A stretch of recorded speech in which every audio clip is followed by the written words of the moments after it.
We are standing on the Oric Mill site, which Save the Redwoods League bought back in 2013, right where Prairie Creek and Redwood Creek come together at the southern gateway to Redwood National and State Park. Right here was where the mill that logged and milled the old growth that came off of this forest.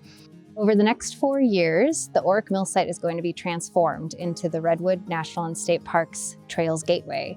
It's going to have a brand new point of access for the visiting public to the North Coast Redwoods. And it's going to feature a segment of fully restored Prairie Creek, as well as a Yurok Village site. This site will be a gateway for public access in the future, but it's also a gateway for our salmon and steelhead. This is the first place where they get to enter Prairie Creek.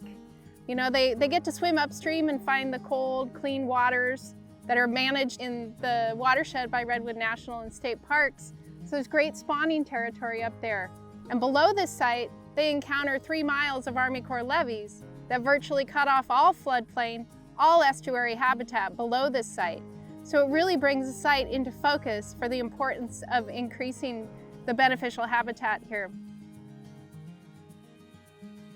I've been to a lot of restoration projects over the years, and this one just feels different. It feels different because really the partnership with the tribes. We're on Yurok tribe ancestral lands, working directly with tribal crews out here. They're doing the work. They're bringing their knowledge to this. It's creating jobs for them.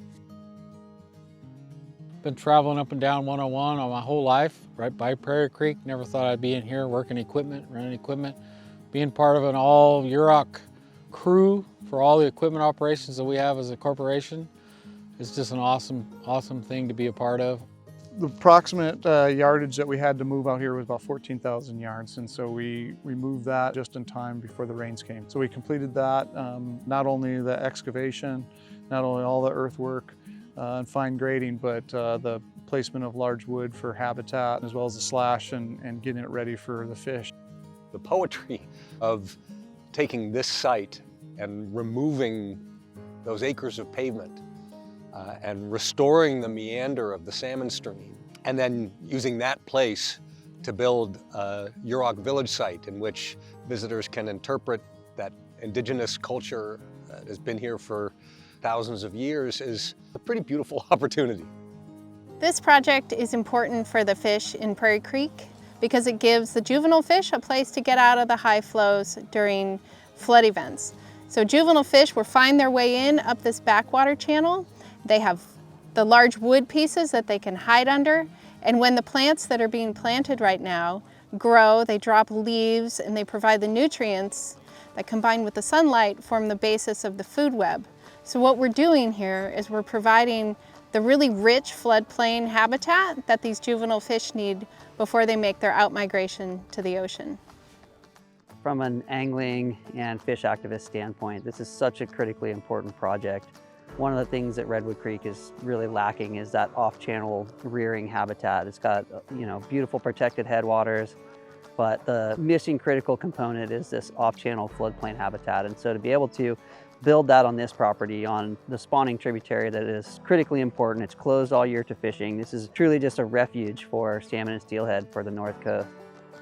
Redwood National and State Parks is all about restoration, and this will be a showcase for having visitors both have access to old growth redwoods on one side and a major world-class restoration project on the other. We started with basically a blank slate of a flat field, and we have come to decide as a team what this is going to look like, what we think it's going to look like, and also be adaptive as we move along. I think collaboration has become super important in our efforts to raise enough money to finish this project over the next 4 years. I don't think we'd be here today without the partnerships of Caltrout and the League and NOAA and NIMS and our engineers and the Yurok tribe.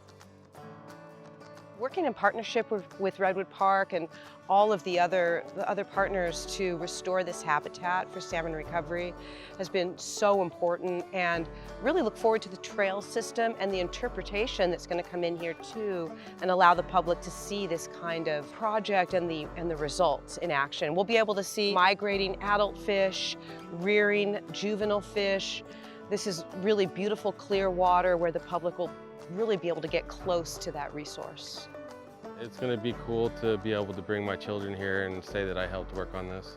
We're going to be creating habitat for salmon and steelhead and hopefully bring better numbers to our future generations, for our children and our elders. Can't wait to watch it grow, to watch nature recover, to watch the salmon come back and use this floodplain as a rearing habitat, and watch the forest come back around it as other restoration projects advance. This is really at the bow wave of a restoration economy for this landscape and a healing of the redwood forest.